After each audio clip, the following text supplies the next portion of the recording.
Hi guys, David Lockton from Elements Financial Planning. Just driving down to Brisbane to see one of my clients.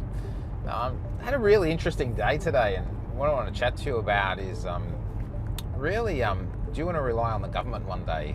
And I think it's a really dangerous position a lot of people in. They're relying on the government to make decisions that are in their best interest. Today there's been the Royal Commission findings, and out of all of it, the person that's going to get or lose their business or have a lot of problem in their business is actually mortgage brokers. Obviously, I'm not a mortgage broker, right? I'm a financial planner. But the mortgage broking, what they were believing in is build their business up, build their books up, and so forth. Really, just commercial business as usual. And that they'll be saleable one day and so forth, with the government to turn around and they're pretty much going to be squashing a hell of a lot of that and having a really big impact. And now it's turning into basically a big political problem or fighting ground. So a lot of mortgage brokers are going to be in limbo. But that's not what I want to talk about. They're putting some more rules on financial planners, like we haven't got enough rules. So a couple more. What's the matter, right? But anyway, what I really want to get to is, do you want to rely on them, when you get a little bit older or get into retirement, and be relying on policymakers or handouts from the government to really secure your future?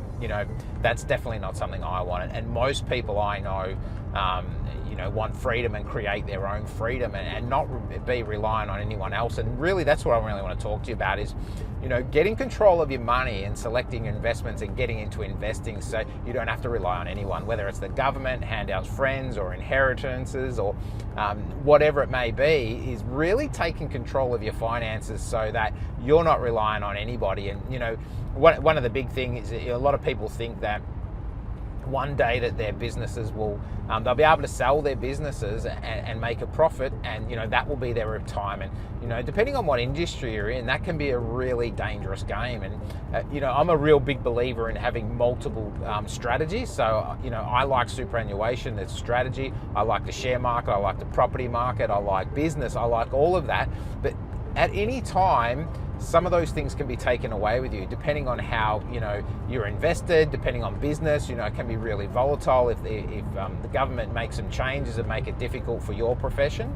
It can be a really, really dangerous position to be in. So I think it's just today, it's really get control of your money. If you can control your money, control your investments, you can control your destiny. No one can take that away from you. You don't want to get yourself into the position where you're relying on one source, or there's something that could change and really make it difficult for you. So really, with your wealth strategy, get control of your money, man, right? Get your money working, increase your wage if you can, get into a business that makes you, get your cash flow going.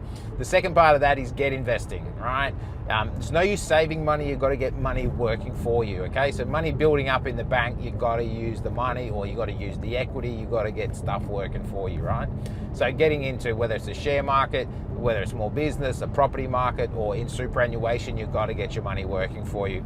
And really, the big thing that's come out of today, it's like, try to have multiple strategies. Don't rely on just one.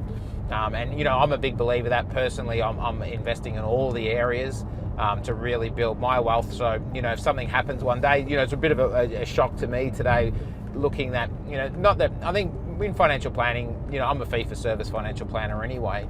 So at the end of the day, I'm not commission based. If all commissions were taken away, or they took insurance commissions away, or what have you, it would, at the end of the day, it has an effect, but it won't kill my business, because I'm fee for service. They're making it harder and harder, and making the costs of financial planning go up considerably, what we have to do to be able to service our clients and stay compliant and all those types of things, and keep educating ourselves, and things change, and make sure we're getting the best for our clients, which is hugely important.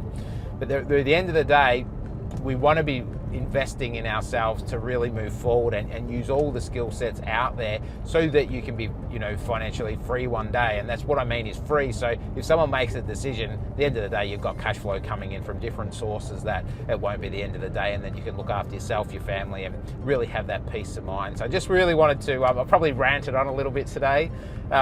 But the reality is, it's been eating me up all day, just thinking of the reality for some people, and, the things that come in today from the Royal Commission. I can't see how there was no talk today about how clients or prospective clients in any of those industries are going to be better off. So from my looking at it on face value, I think they're going to be definitely worse off. Increases and it's hurting a lot of business owners and it's not actually hurting the people that cause a lot of problems. So that's just my 2 cents worth. But the reality is you don't want to be relying on anybody, doesn't matter what it is, on your wealth. Take control yourself, take the reins and make it happen. So hope that helps. If you need some help with that, feel free to reach out and I'd love to chat to you and see if I can help. Alrighty, have a great day. Cheers guys.